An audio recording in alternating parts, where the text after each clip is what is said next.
1.5 വർഷത്തെ പ്രണയകാലത്ത് ഒരിക്കൽ പോലും സോന കരുതിയിരുന്നില്ല താൻ പ്രാണനെപ്പോലെ സ്നേഹിച്ചവന് ഇങ്ങനെയൊരു മുഖമുണ്ടെന്ന്. ഒരിക്കൽ പോലും അത് തിരിച്ചറിയാൻ സാധിച്ചുമില്ല. അങ്ങനെ തിരിച്ചറിഞ്ഞിരുന്നുവെങ്കിൽ വീട്ടുകാരോട് വാശി പിടിച്ച് ഒരിക്കലും ഈ വിവാഹം നടത്തിക്കുമായിരുന്നില്ല. പ്രണയിച്ചവൻ്റെ യഥാർത്ഥ രൂപം തിരിച്ചറിഞ്ഞത് വിവാഹം കഴിഞ്ഞ് മധുവിധു നാളുകളിലായിരുന്നു. എല്ലാം സ്വയം അടക്കിപ്പിടിച്ച് മനസ്സിലൊതുക്കിയ ആ പെൺകുട്ടി ഒടുക്കം ഭർതൃവീട്ടിലെ കിടപ്പുമുറിയിൽ ജീവനൊടുക്കിയപ്പോൾ കഠിനഹൃദയനായ ഭർത്താവ് നോക്കി നിൽക്കുകയായിരുന്നു. 1.5 വർഷത്തെ പ്രണയത്തിനൊടുവിലായിരുന്നു ഷിബിൻ്റെയും സോനയുടെയും വിവാഹം. കാട്ടാക്കടയിലെ ആധാരമെഴുത്ത് ഓഫീസിലായിരുന്നു സോന ജോലി ചെയ്തിരുന്നത്. വിപിൻ ആ നാട്ടിലെ ഓട്ടോ ഡ്രൈവറും.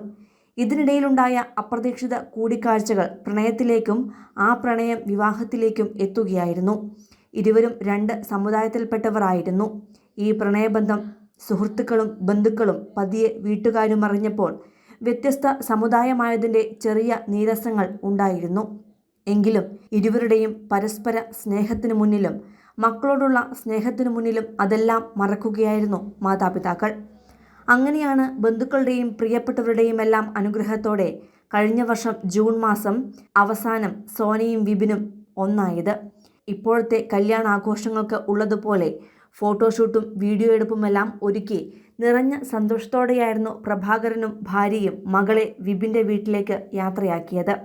തുടർന്ന് വിവാഹ വിരുന്നുകളും യാത്രകളുമെല്ലാം നടന്നു വരികയായിരുന്നു. എല്ലാ ദിവസവും വീട്ടിലേക്ക് മുടങ്ങാതെ ഫോൺ വിളിച്ചിരുന്ന സോനയ്ക്ക് ഭർതൃവീട്ടിൽ യാതൊരു വിധത്തിലുള്ള പ്രശ്നങ്ങളും ഉള്ളതായി മാതാപിതാക്കൾക്കും അനുഭവപ്പെട്ടില്ല.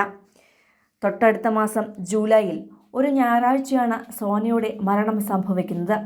മരണത്തിൻ്റെ തലേ ദിവസം ശനിയാഴ്ച സോനയും വിപിനും അവസാനമായി സോനയുടെ വീട്ടിലേക്ക് എത്തിയിരുന്നു. രാത്രി എല്ലാവരും ഒത്തുചേർന്ന് അത്താഴമൊക്കെ കഴിച്ച് സന്തോഷത്തോടെയാണ് ഉറങ്ങാൻ കിടന്നതും.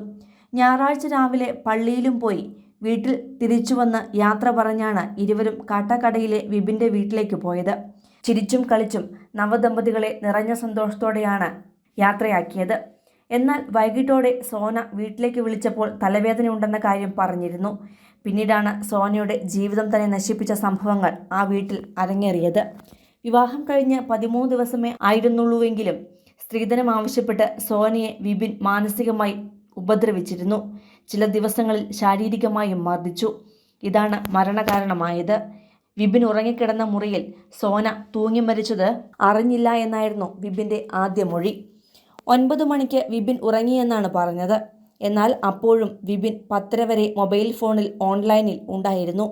ഇതിൽ സംശയമുണ്ടെങ്കിലും കൊലപാതകമല്ല ആത്മഹത്യയാണെന്ന് തന്നെയാണ് ഇതുവരെയുള്ള അന്വേഷണത്തിൽ കണ്ടെത്തിയിരിക്കുന്നത്. അതുകൊണ്ട് തന്നെ ആത്മഹത്യാ പ്രേരണയും ഗാർഹിക പീഡനവും ആരോപിച്ച് വിപിനെ ഇപ്പോൾ അറസ്റ്റ് ചെയ്തിരിക്കുകയാണ്. സിനിമ, ഫാഷൻ, ലൈഫ് സ്റ്റൈൽ വാർത്തകൾക്കായി മലയാളി ലൈഫ് സബ്സ്ക്രൈബ് ചെയ്യൂ. ലേറ്റസ്റ്റ് അപ്ഡേറ്റ്സിനായി ബെൽ ബട്ടണും അമർത്തൂ.